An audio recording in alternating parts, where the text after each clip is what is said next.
Hi, this is Joe McNally with Adorama TV, and today we're going to talk about making your lights look like they're supposed to be there, both in terms of direction and color.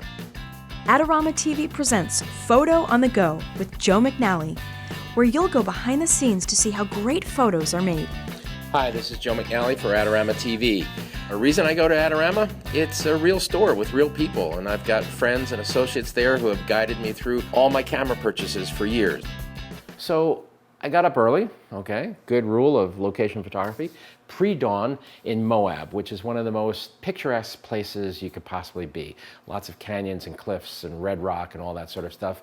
And I also was accompanied at sunrise by a world-class, all-terrain biker, and I wanted to do kind of an action shot at the edge of this canyon, okay, where I knew sunlight would come around in a beautiful way. But I couldn't put him in direct sunlight. I didn't want to wait for direct sunlight. I wanted to get that really rich pre-dawn kind of slivers of light that migrate through the canyon. So I placed him in the shadow of a giant rock. Again, there's a theme here that you might have picked up over certain of these Adorama TV episodes that I've talked about, replacing the light, that you take away from your subject by placing them in shade. So I've got this giant rock, which gives me control over the near environment, which is a good thing. Now I know I need a lot of power on this shot, so I actually gaggled 3 speed lights together, and I put them on a stick so that they are just raw light, one after another, and they basically behave as one light source. Next step is to color the light. I need to make my flash, which is neutral daylight light, match the early morning color of the light that's coming through the canyon, which is very warm. So over all 3 lights, I put a full cut or full conversion gel, a CTO, color temperature orange, and I put them on my light. So all 3 lights now are the color of rising morning light. So I'm triggering these lights TTL, line of sight, and I have 3 of them. So obviously, open question. Hey man, couldn't you do this with one big light source? Of course I could. Okay. Couldn't you do it with a radio trigger? Of course I could. Very valid ways of going about it. I use those methods all the time. It just so happened at the edge of the canyon on this day, I didn't have a big light. All I had with me, or I think I had like 5 speed lights, which is kind of a standard pack. We throw them in our bag. And so I put 3 of them together to try to get close to the power of a main light because again, I'm dealing with a lot of space and the canyon light is coming up and I know it's going to be pretty strong, so I'm anticipating needing all the juice I got. So all my lights are at full power, manual 1/1, but still triggered wirelessly via my master or commander flash that's hot shoot to the camera. So let's take a look at kind of the scene. So the canyon is out here. Okay, the sunlight is coming from over here, this direction, right?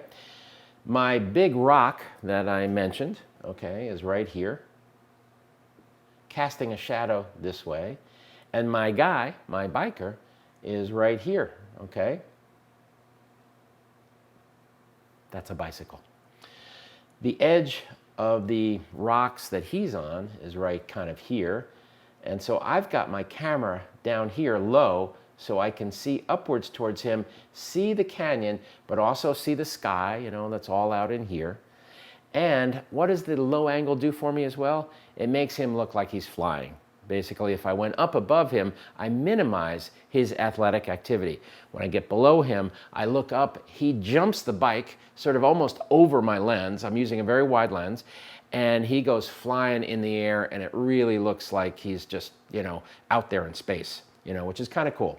So my camera's right about here, kind of close to the ground. Okay, it's a 14-24 millimeter lens. And the look I get with that is really just embraces the whole canyon. So now my lights are predictably in the direction of the main light. I don't want to interrupt the experience for the viewer, so I want my flash to be the color of the light, as I already indicated, and also be the direction of the light. So the stick that I have here, it's a C-stand, I've got 3 lights on it right in here, and they're firing this way, towards my biker. I got lucky with the rising morning light. It just graced the canyon back here in, these beautiful slivers of warm light. My biker was fantastic. He would jump the bike and he would get like 2-3 feet in the air. My low camera angle accentuated that. The color of my flash is the color of the rising light. I translate a signal from a hot shoot commander flash right to them right here. There's no problems doing that. They react fine, okay? They're on a manual setting, manual 1/1, and my overall exposure is 250th of a second at f8, okay? And the nice thing about it is, let me just double check this, ISO 200. Okay, so I have a very highly detailed file, very rich color, and it's because I'm emphasizing my foreground with light, which then that darkish foreground, remember I have them in shade, all right, I brighten it with my flash, which brings it to the same exposure register as everything that's going on in the background in the canyon. And the result is I've got a saturated sky, I've got good detail in the warm light from the sun, and then I've got light that looks like it could be from the sun up front for my biker. So the key to the job is the simplest of items. CTO, color temperature orange, convert to orange, full cut of conversion gel that brings a daylight flash into a warm or incandescent balance. You can get these with a Strobist collection starter kit, okay? Really handy kind of minimalist set of gels that, get you through all manner of situations from, say, fluorescence and that type of correction to incandescent, as we're seeing here. Good thing to have in your bag. You can sort them out. What we do is we travel with these think tank wallets, okay? We label them. This is our color correction, okay, envelope or wallet of different gels. We have fluorescence, we have warm gels in here, okay? This is for kind of clinical correction of light. And then we also travel with another one, which we call our theatrical gels, and that's when we want to go Dr. Frankenstein in the lab kind of stuff. Reds, blues, deep greens, all sorts of crazy colors. Those are in another wallet that looks just like this, and we label that our theatrical colors, and they go with us all the time when we're using small flash. So, simple stuff, really. Make the color work for you. Joe McNally for Adorama TV, and today we deconstructed putting light into a situation and making it the color of what already exists.